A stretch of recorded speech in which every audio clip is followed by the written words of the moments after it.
प्रधानमंत्री रोजगार मेला के अंतर्गत 10 लाख भारतीयों को सरकारी क्षेत्र में नियुक्ति पत्र देने का जो एक संकल्प माननीय प्रधानमंत्री जी ने लिया है, उसी के चलते आज 51,000 युवाओं को रोजगार देश भर में दिया गया।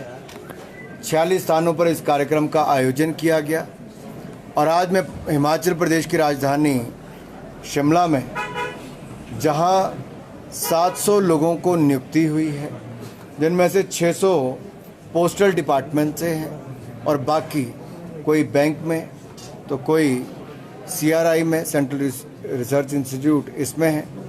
तो ये अपने आप में दिखता है कि कैसे मोदी सरकार ने सरकारी क्षेत्र में रोजगार की अपार संभावनाएं खड़ी की हैं और साथ ही साथ स्वरोजगार के लिए भी जहां एक और मुद्रा योजना, स्टार्टअप इंडिया और स्टैंड अप इंडिया बहुत सफल साबित हुए। केवल मुद्रा में ही 34 करोड़ लोन दिए गए, जो लाखों करोड़ रुपए के ऋण बगैर किसी गारंटी के दिए गए और वहां पर भी करोड़ों लोगों को रोजगार स्वरोजगार के अवसर उत्पन्न हुए हैं। देखिए, मैं आभार प्रकट करता हूं माननीय प्रधानमंत्री जी का, जिन्होंने साहस भी किया, संकल्प भी लिया और सिद्धि तक लेकर आए। नारी शक्ति वंदन बिल ये पास भी करवाया, जो 27 वर्षों से कोई नहीं करवा पाया था। दिखावे के लिए कांग्रेस भी लाई थी लेकिन पास नहीं करवाया। मोदी जी लाए भी और नारी शक्ति वंदन बिल पास करवाया भी। तभी तो कहते हैं मोदी है तो मुमकिन है। ये इसीलिए कि जो भी कार्य हाथ में लिया, धारा 370-35 से हटाई, ट्रिपल तलाक से निजात दिलाई, भारत को दुनिया का 5वां सबसे बड़ी अर्थव्यवस्था बनाई, डिजिटल टेक्नोलॉजी में, डिजिटल पेमेंट्स में भारत को दुनिया में नंबर 1 पर लाए और अब मेरी मातृशक्ति के लिए, बहनों के लिए, युवा साथियों के लिए संसद से लेकर विधानसभाओं में 33% महिलाओं के लिए आरक्षण देना, ये बहुत कम देश कर पाए जो हमारे भारत ने मोदी जी के नेतृत्व में किया है। भारतीय जनता पार्टी ने गठबंधन दल जितने भी हमारे रहे, पहले भी और अब भी, उन सबको महत्व भी दिया, साथ भी दिया, एक परिवार के रूप में ही साथ में लेकर चले हैं। और आगे भी जिस तरह से आपने देखा, JDS भी जुड़ा, कई और दल एक के बाद दूसरे जुड़ भी रहे हैं।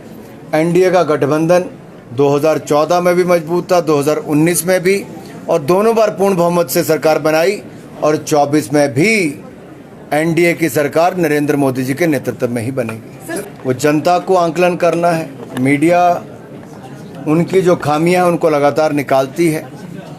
आंकलन करना जनता के हाथ में है।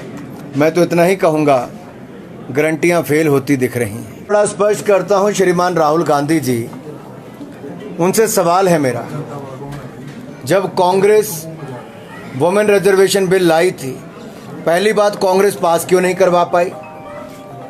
दूसरी बात, क्या उस बिल में OBC के लिए आरक्षण था?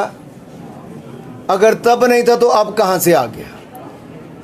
अगर संविधान में SC ST के लिए जो आरक्षण रखा है, उसी के अनुसार भारत सरकार ने भी वही बिल लेकर आए हैं कि 33% आरक्षण उसी अनुपात से मिलेगा। और अब 2024 के चुनाव के बाद जैसे ही, क्योंकि अभी तक ये हमारा काम नहीं है, ये डिलिमिटेशन कमीशन बैठेगा, फिर उससे पहले आपकी जनगणना होगी, ये सारे कामों के लिए संस्थाएं बनी हैं। ये संविधान से चलता है, राहुल गांधी जी की सोच से नहीं चलता है कि राहुल गांधी जी को किसी ने पर्ची पकड़ा दी, राहुल गांधी जी ने पर्ची पढ़ दी और राहुल गांधी जी एक दिन सुबह उठेंगे और कहेंगे कि ये होना चाहिए। राहुल गांधी जी, गांधी परिवार की पर्ची से देश नहीं चलता है, बाबा साहब अंबेडकर के दिए संविधान से देश चलता है। और उन बाबा साहब को, जिनको कांग्रेस ने अपमानित करके बाहर भी किया था और कांग्रेस ने हराने के लिए पंडित नेहरू जी ने पूरी ताकत लगा दी थी, आज उन्हीं डॉक्टर भीमराव अंबेडकर जी के संविधान का अपमान बार बार गांधी परिवार और कांग्रेस पार्टी कर रही है।